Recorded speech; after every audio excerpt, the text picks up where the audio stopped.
What's up, YouTube? Here's 3 simple hollow core doors that needed to be restored. Here, I'm showing that the paint on the frame is in decent condition. I will be repainting the doors and spray painting the hardware. Creaky hinge. Ugh, these doors are dirtier than the government. With some dish soap, water, and a sponge, we'll take care of that. Step 1. Remove the hinge pins using a hammer and a nail. If the hinge pin doesn't want to cooperate, use WD-40 to loosen it up.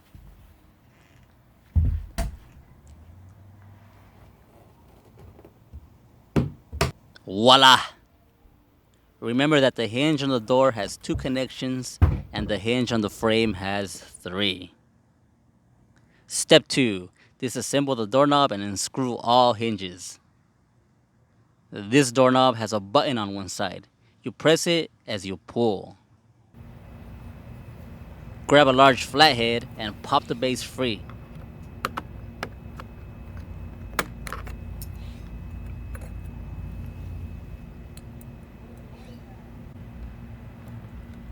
Loosen, but don't remove the screws on that connecting piece. The piece should not be able to come off. The other side of the knob should now freely come off as well.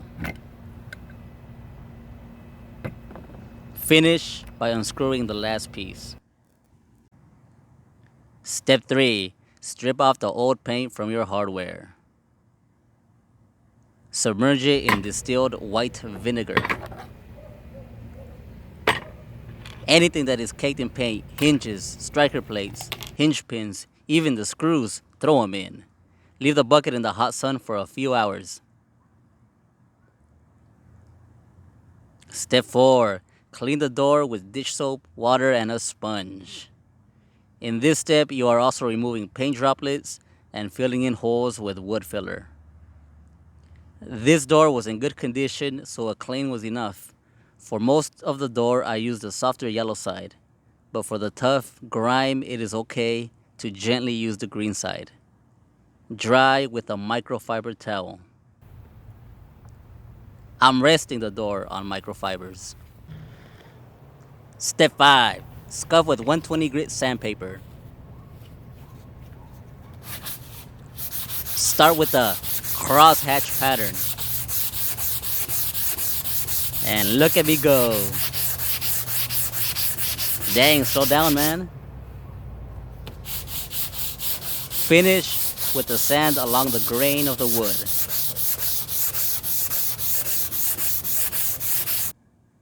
Don't forget the edges.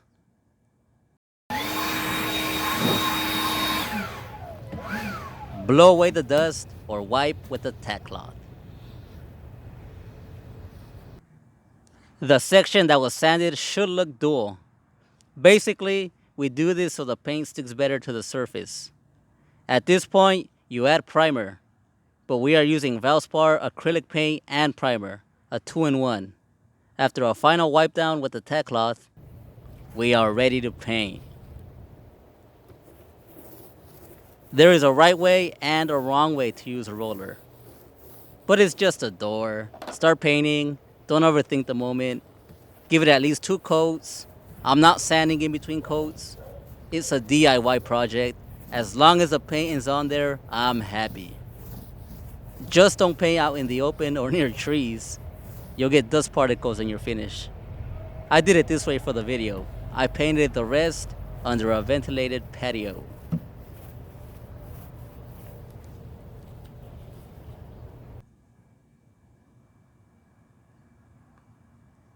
Paint and roller from Lowe's.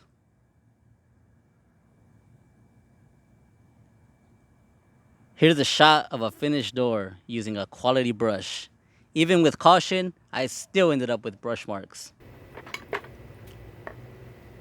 Step 6. Clean the hardware. After 4 hours in the hot sun, the vinegar loosened up the paint and rust on the metal. Look how easily it scrapes off. I'm using the Permatex plastic scraper so the metal doesn't get scratched. If the paint doesn't fully come off, submerge the item in the sun for another hour. Keep doing that until your items are paint free. Next, clean out the vinegar with dish soap and a sponge. Rinse and polish. I use Barkeeper's Friend. Here you can see that it works. Half of the hinge has been cleaned. Here's another.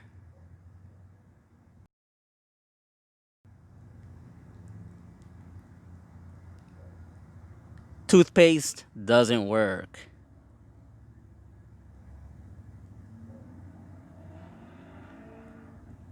At this point, you can keep the natural, basic look of the hinge. It looks nice. Just add a layer of protective enamel. It gives it a cool, glossy look.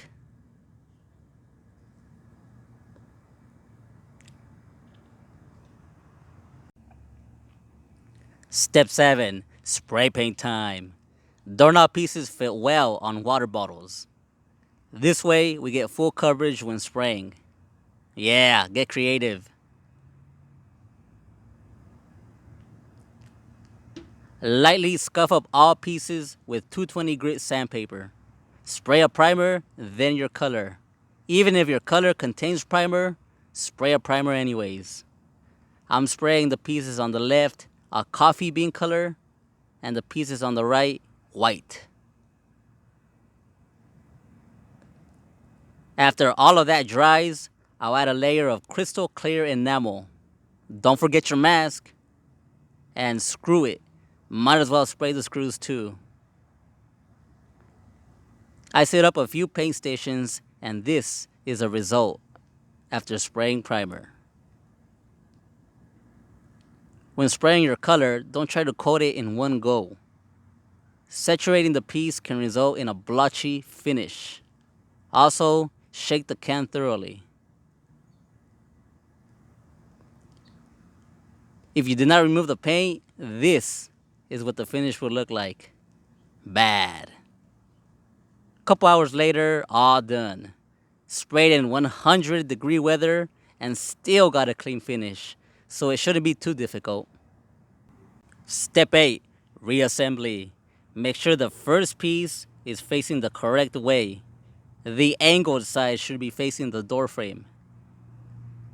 This half of the doorknob has a gap that allows it to fit in. Voila.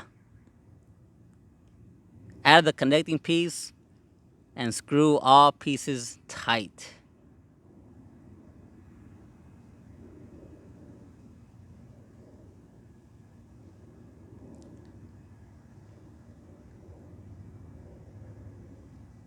Did you notice the mistake? The lock is on the wrong side. Don't make the same mistake. Connect the base and slide in the knob as you push down on the button. Finished. Yeah, I did that.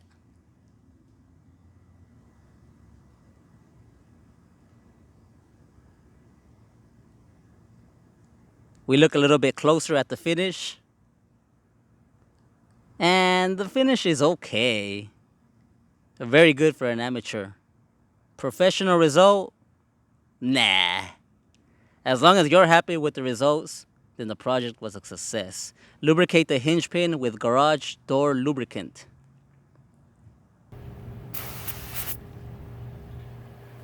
I'm more comfortable using brake caliper grease.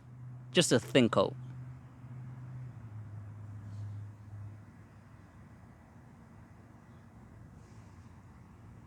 Step 9. Place the door back on its spot. When connecting the hinges, you might run into the issue of hinges not fitting. To work around this, assemble the hinge first, then screw it to the frame. Here's another go at the intro shot. Eh? What do you think? Cleaner.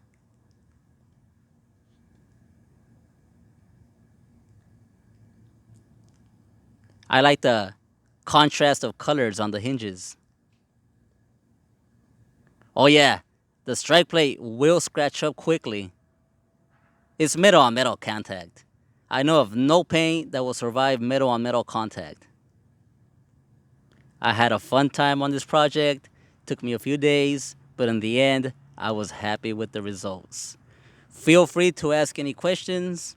If you enjoyed this video, give it a thumbs up. Happy painting. See you guys next time.